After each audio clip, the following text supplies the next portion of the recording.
Welcome everybody. In the old days, ants and cicadas were friends. They were very different. The ants were hard working. Comme tu peux le constater, je suis extrêmement nul en anglais. Il n'y a pas de limite dans ma nullité en anglais et dans des autres langues étrangères en fait. Déjà le français j'ai du mal. Déjà c'est pas français ça. Alors je sais que j'ai une grosse part de responsabilité dans mon non-apprentissage de l'anglais. Mais l'école n'y est pas pour rien. Parce que déjà moi à la base, je suis un élève qui n'était pas assidu et quelque part insolent. Bon, je te le concède. Dans une classe de 30 élèves, les 3-4 premières rangées, c'était les bons, les assidus. Au milieu, c'était les moyens, ceux qui voyaient entre la moyenne et 15 sur 20 de notes lors de leur contrôle et qui faisaient leurs devoirs.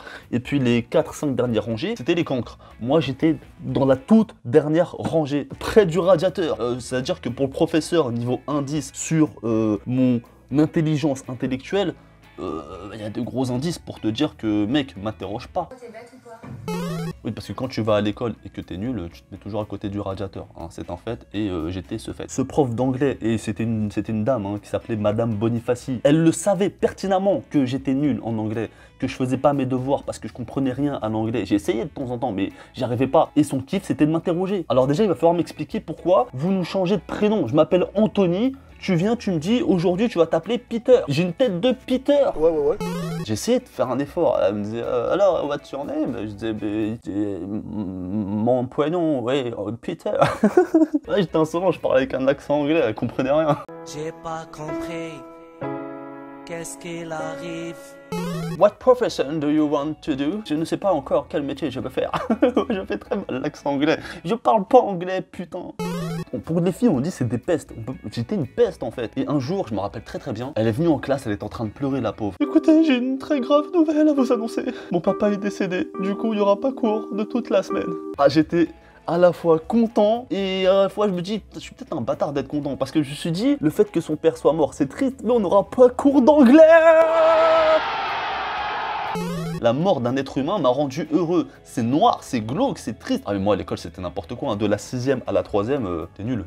Il n'y avait pas d'autres mots, j'étais nul dans la nullité absolue. Pour te donner un exemple, lorsque ma note sur 20 lors d'un contrôle dépassait le 0,5, j'étais content. C'est peu. Tu sais genre j'avais 2, j'étais waouh. Eh j'ai 2 points wesh. Ils sont là les gros pecs. On avait aussi un cours qui s'appelait SVT, Sciences de la vie et de la terre. Bon, je vais pas vanner le physique parce qu'elle était petite, très maigre. Elle avait de très beaux yeux bleus, mais qui étaient, ma foi, très omniprésents. Ils étaient globuleux de fou malade. Et évidemment, vu que j'étais un enfant très assidu, je ne faisais que papoter avec mon voisin et ce que logiquement tout professeur normalement constitué qui veut exercer l'exercice de ses fonctions, c'est-à-dire il voit un élève qui parle pendant le cours, il veut lui prendre son carnet de correspondance, mais c'est ce qu'elle a fait.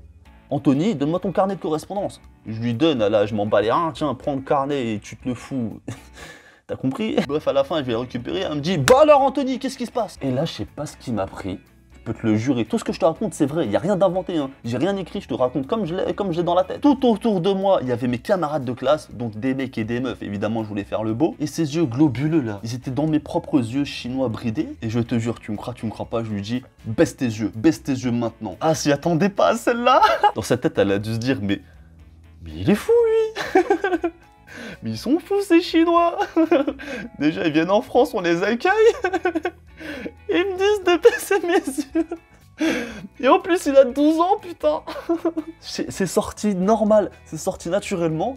Et quand je l'ai dit, je me suis entendu le dire. J'ai pété. J'ai dit mais pourquoi j'ai dit ça? Je suis dans la merde, je suis dans la merde. J'ai dit à un professeur de baisser ses yeux devant moi, mais qui suis-je? Mais en même temps, je pouvais plus me rétracter. Je pouvais pas dire oh non désolé, je me suis trompé. Non, c'est moi, je baisse les yeux. Excusez-moi. Non. La pauvre, elle était figée et elle m'a rendu mon carnet. Elle m'a même pas mis de mots. Tellement elle était gentille en fait cette professeure. On avait aussi un jeu à l'époque qui s'appelait le jeu d'élastique, enfin je l'appelle comme ça mais je sais pas si ça s'appelle comme ça, où tu mettais un élastique autour de tes 2 doigts, tu pliais un papier de façon à ce que tu le mets sur une des une des lignes là, de l'élastique, tu tires et paf, tu lâches et ça envoie un missile. Et ça fait extrêmement mal. Je prépare la machine, je prépare la munition, je tire, je lâche le bout de papier, il part minimum à 60 km/h. Au tableau, il ricoche dans l'œil de ma prof de français. Elle a eu mal, mon pote, hein, parce que alors, d'habitude, je suis au fond de la classe. Mais vu que là, elle s'est amusée à nous changer de position pour pas qu'on soit avec nos potes, je me suis retrouvé premier rang. C'est-à-dire qu'entre moi et le tableau, il devait y avoir 2 mètres, allez, 3 mètres à tout casser. Ce qui fait que le truc, c'est comme si je lui avais visé son œil d'ici. Elle a eu très très mal et la pauvre, elle s'est mise à pleurer. J'ai eu des sueurs froides et bon, bah finalement, bah, comme je t'ai dit, elle a pleuré et elle a arrêté le cours. Dieu merci, elle a juste perdu son œil. Non, je plaisante. Bah, elle a rien eu en fait, juste elle a eu mal et elle a pleuré, la pauvre, hein, parce qu'elle était sensible. Bon, on est des êtres humains, on est tous sensibles quelque part. Ah ouais, le cours d'art plastique, c'était n'importe quoi, hein. Déjà, mon prof, il s'appelait Monsieur Labohum. Bon, faut pas rigoler, hein. Et son cours, c'était la détente, c'est-à-dire qu'on avait 1 heure ou 2 heures de dessin et c'était n'importe quoi. T'avais des gens au fond de la classe, un couple, il passait l'heure à se rouler des pelles. De l'autre côté, t'avais un mec, il vendait du shit. Là-bas, il faisait un barbecue. Il n'en avait rien à faire de nous, il s'en foutait. On bat les couilles, frère. Tellement il s'en foutait, il nous a demandé un jour de dessiner un magasin. Un magasin. Prétentieux. Pour te dire à quel point j'étais bête à l'école, avec un de mes camarades qui s'appelle Cyril, je me rappelle très très bien, on a décidé de pénétrer l'enceinte du collège aux heures noires, genre 20h, 21h. Donc on a pénétré dans cette salle de préfabriqué, et puisque les fenêtres, tu peux pas les fermer à clé en fait. Du coup, on est rentré à l'intérieur, et on a retourné les chaises. On va comprendre pourquoi. On a retourné les chaises et les tables, c'était le bordel. Et on s'est dit, tiens, ça serait sympa si on capturait si on dérobait le cahier d'appel. Comme ça, demain, si on vient pas, elle peut pas nous mettre absente. Oui, question réflexion, ça vole pas haut, hein, parce que tu as juste à noter sur un papier Monsieur Untel n'est pas là, et fin de l'histoire, tu refais un cahier d'appel. Mais nous, on n'a pas pensé comme ça. On s'est dit, il n'y a pas de cahier d'appel, tu peux pas nous mettre absent, fin de l'histoire. On n'est pas là, et qu'est-ce qu'il y a? Donc, on dérobe le cahier d'appel. Alors, il y a prescription aujourd'hui, hein, je peux pas être condamné pour ça. Même à l'époque, je me serais fait virer du collège, c'est tout. Et on a eu la bonne idée de le jeter dans les égouts. Alors ce qui est marrant dans cette histoire, c'est que le lendemain, je suis désolé encore une fois, mais il y a des gens qui ont dû remettre la classe en l'état, quoi, hein. Ils auraient dû remettre les tables et les chaises à leur place. Donc désolé messieurs, dames, pour ceux qui ont travaillé en plus, c'est de ma faute. Mais là où le karma est fort, c'est que le cahier d'appel est revenu dans la classe. Comment c'est possible? Puisqu'on l'a jeté dans les égouts. Techniquement, il n'y a rien dans les égouts. Enfin, peut-être des tortues ninja. Non, ça n'existe pas. Encore une fois, c'est débile parce qu'on a fait ça et en plus, on s'est présenté en cours de français, quoi. On a fait ça pour rien. N'importe quoi. Les égoutiers nous ont ramené les cahiers d'appel, les cahiers d'absence et les cahiers de devoirs. Oh, on avait le seum. On s'est regardé avec mon pote, on s'est dit, on est dans la merde. Imagine, ils relèvent nos empreintes.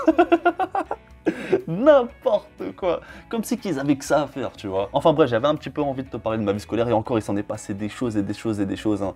Donc si t'aimes bien ce genre de format de vidéo, n'hésite pas à me le dire en commentaire, évidemment partage, et puis je t'en ferai d'autres, hein. Ma vie, je te jure, ma vie c'est un sketch, il s'est passé des choses, mais tu rigoles, la bouche ouverte. Parce qu'en même temps, on rigole la bouche fermée, hein. Difficile.